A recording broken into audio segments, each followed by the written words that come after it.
When a reformer, when you are a reformer, you must face opposition. Corruption must fight back. That's what I'm telling you. UBGH have been run by a system of Kaba, where consumables were even supplied by just a single person. But her innovation, now that she came, she has brought consumable pack, so that money will not be lost and the hospital will not have enough to manage.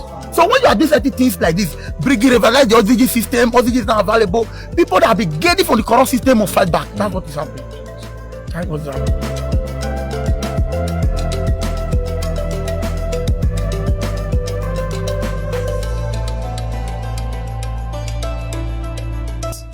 Recently, some issue broke out in the University of Benin Teaching Hospital. Call it UBTH. It seems the management of the university, the CMD, is finding some guys are teaming up together against her. We don't know what is really happening. We want to go there to see if it is because of the reforms she has brought into the university that is fighting back. It's very difficult when you bring reforms into a system. If you see a dilapidated environment, if you see a corrupt environment, if you see a terrible system that has been helping people to make money, that has been impoverishing the people, especially in a medical facility, and then a reform now comes, and then a new management now comes in and introduce sweeping reforms, you can imagine that people will fight back. We want to go to the University of Benin to find out what exactly is happening. Is corruption fighting back the CMD? Is the CMD doing a lot of reforms there, a lot of things, turning things around that people said, no, madam, no, stop. This is not how we used to enjoy it. We want to continue in the past. We want to continue in how we used to go about it. What exactly is the problem? Well, let's go to Uniben to find out from the CMD, to find out from the people around, to find out from workers, from patients, to say, guys, tell us what is the matter all about. Let us go to Uniben. Guys, I'll keep you updated.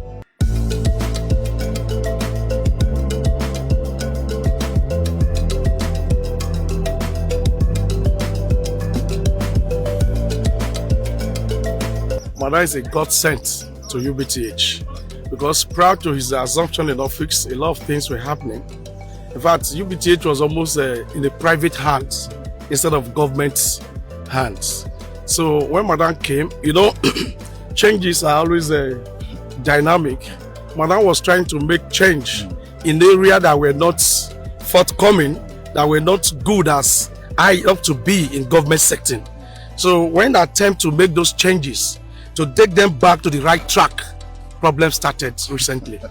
But when she came, a month later, strike began. So strike took up to about 3 months, thereabouts. So when we resume, in some areas, these people see that those things that are happening that have become abnormal in a normal setting. So Madam said, no, we can't continue like this. When we continue like this, the patient will suffer, the public will suffer, even the staff will suffer. So Madam started by making steps to change those areas that were abnormal in the system. So what you expected, people will always react. I think that's the reaction we saw on the social media for the past few days. We have some little challenges like what the CMD said about the laparoscopy and some other things operating lights that have been provided by during her reign. You saw a queue in the air and is it that we forced anybody there? So it's option.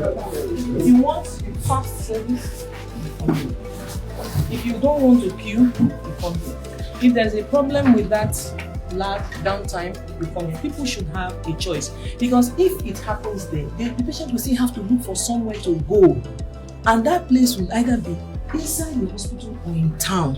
Let me tell you, the good thing about this lab is that we will press an alarm. When we press that alarm, because there's competition, they run out with their bottles to receive the sample. They're trying to grab the they run out with their bottle to save the sample. The other one, the patient has to go with their bottle to go and meet them. And then the most important time, nights. It's 24 hours. Night. They are always here. There's nothing like stock out. Sometimes we have stock out.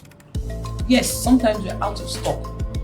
And then because of the process of trying to get reagents, because of no money, what the patients paid and what the suppliers are asking for, we don't have funds. And again, we are owing the suppliers of laboratory consumables. So they're not giving us some credit. They've cut that supply chain because we are owing.